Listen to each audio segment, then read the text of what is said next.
সকাল হলেই একটা রান্নার তো তোড়জোড় থাকেই। আবার এটা কী বলো তো, কী রান্না করব, তো বাচ্চাদেরকে কী টিফিন দেবো যেন একটা মাথায় বিশাল চাপ। যাই হোক, ভাবতে ভাবতে ভেবেই উঠলাম, ওই যে কালকের ব্যাটারটা আছে না, তো চলো ভাতের মধ্যে তাহলে দুটো আলু দিয়েই ফেলি। হ্যাঁ, এক কাজে দুটোই হয়ে যাবে, তাই না?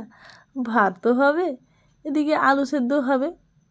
কারণ ব্যাটারটা দিয়ে ভাবলাম যে এমন কিছু একটা বানিয়ে নিই যেটা আলুর পুর দিয়ে হয়ে যায়, তাই না? যাতে বাচ্চা বড় সবারই পছন্দ হয়। তো দেখো, অন্য সময় ছুরির মধ্যে মানুষ খুন হয়ে যাচ্ছে, আর সামান্য আলুটাকেই আমি খুন করতে পারছি না। যখনই আলু গাঁথছি, ও বাবা, আলু দেখি ছুরি থেকে পড়ে যাচ্ছে ঠকঠক করে। তার মানে কত সুন্দর সেদ্ধ হয়েছে, এই আর কি। যাই হোক, তো ফুডটা বানানোর জন্য এখানে নিয়েছি একটু রসুন কুচি, কাঁচা লঙ্কা কুচি, পেঁয়াজ কুচি আর টমেটো।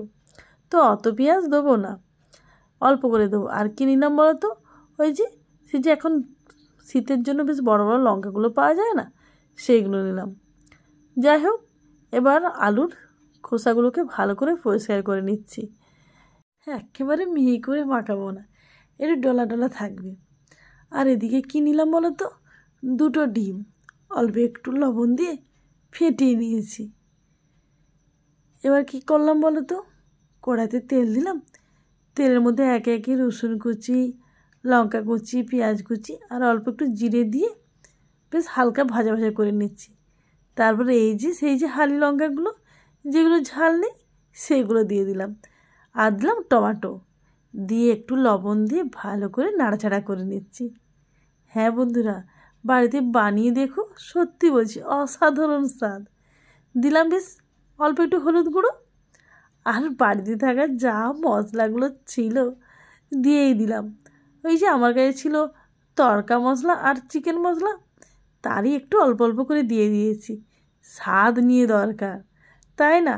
তো মশলাটাকে কষিয়ে নিয়ে আলুগুলো দিয়ে দিলাম, দিয়ে হালকা নাড়াচাড়া করলাম। আর দিলাম অল্প একটু চিনি। তাহলে কি হবে বলো তো, বেশ টক ঝাল মিষ্টি বেশ পুরটা তৈরি হবে, খেতে কিন্তু দারুণ লাগবে। দেখো দেখো, পুরটা বানিয়েই ফেললাম। আর এখানে তাওয়াটা বসিয়ে দিয়েছি আর একটা ওভেনে। তো তাওয়াটা যা গরম হয়ে এলো, অল্প একটু তেল দিয়ে জাস্ট ব্রাশ করে নিলাম। হ্যাঁ বন্ধুরা, একটু বেশ অয়েল ব্রাশ দিয়ে ব্রাশ করলে না, একেবারে অল্প তেলেই রান্না হয়ে যাবে। ওই যে ফ্রিজে থাকা যে ব্যাটারটা, ওটাকে একটু ভালো করে নাড়াচাড়া করে দিয়ে দিলাম। খুব সুন্দরভাবে উঠছে।